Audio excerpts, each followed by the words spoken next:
Maharashtra today 24 news, सत्य परिस्थितीचा सविस्तर आढावा।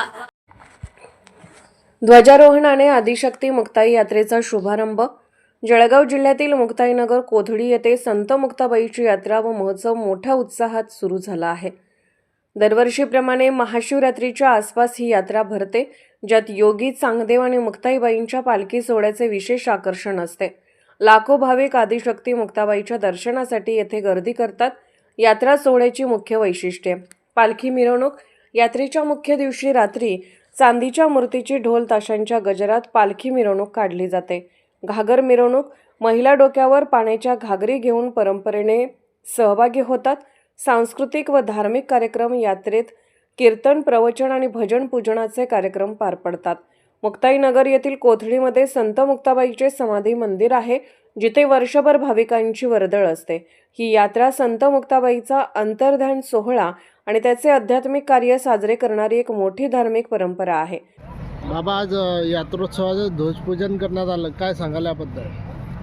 वारकरी संप्रदायामध्ये आणि सनातन हिंदू धर्मामध्ये ध्वजपूजनाला फार अनन्यसाधारण महत्त्व आहे।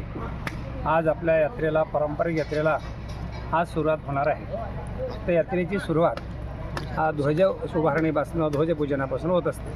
ज्ञानोबा असं म्हणतात, पाहे पा ध्वजेची चिरगुड, राया जतन करता कष्ट, तैसा मी कपतित परिदुजा मुद्रांकित।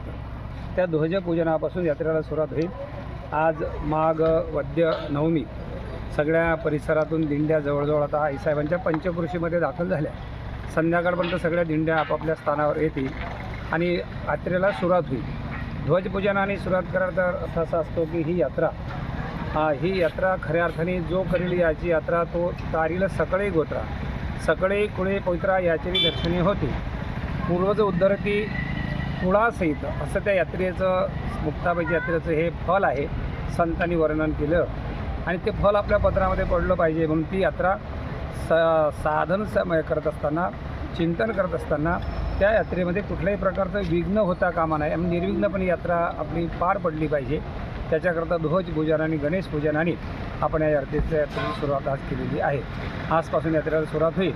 जवळजवळ म्हणजे माघ महाशिवरात्रीच्या पर्व काळानंतर पारणं थटण्याकरता फाल्गुन शुद्ध प्रतिपदेला सगळ्या यात्रेची सांगता होईल।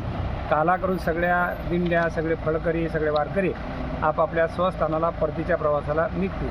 अशी हे नवमीपासनं तर फाल्गुन शुद्ध प्रतिपदेपर्यंत असलेली यात्रा चांगदेव महाराजांनी मुक्ताबाईंची संयुक्त यात्रा आहे।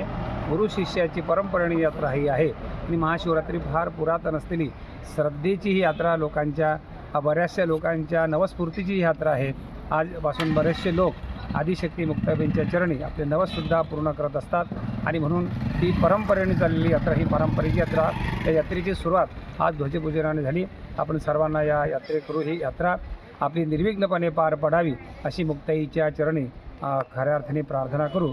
पुंडलिक वरदा हरी विठ्ठल, श्री ज्ञानदेव तुकाराम, आदिशक्ती मुक्ताबाई। महाराष्ट्र टुडे मराठीसाठी ब्युरो रिपोर्ट यज्ञेश्वर पाटील, मुक्ताईनगर, जळगाव।